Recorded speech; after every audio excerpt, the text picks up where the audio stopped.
How to redeem codes in Fortnite.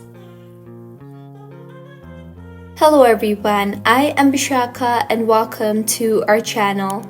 I will take you through the step-by-step process on how to redeem codes in Fortnite. Now, let's get right into the tutorial. To redeem your codes in Fortnite, go to the official code redemption site, that is www.fortnite.com/redeem. Now, sign in to the Epic Games account you use to play Fortnite with. Next, enter the code and further tap on the Activate button.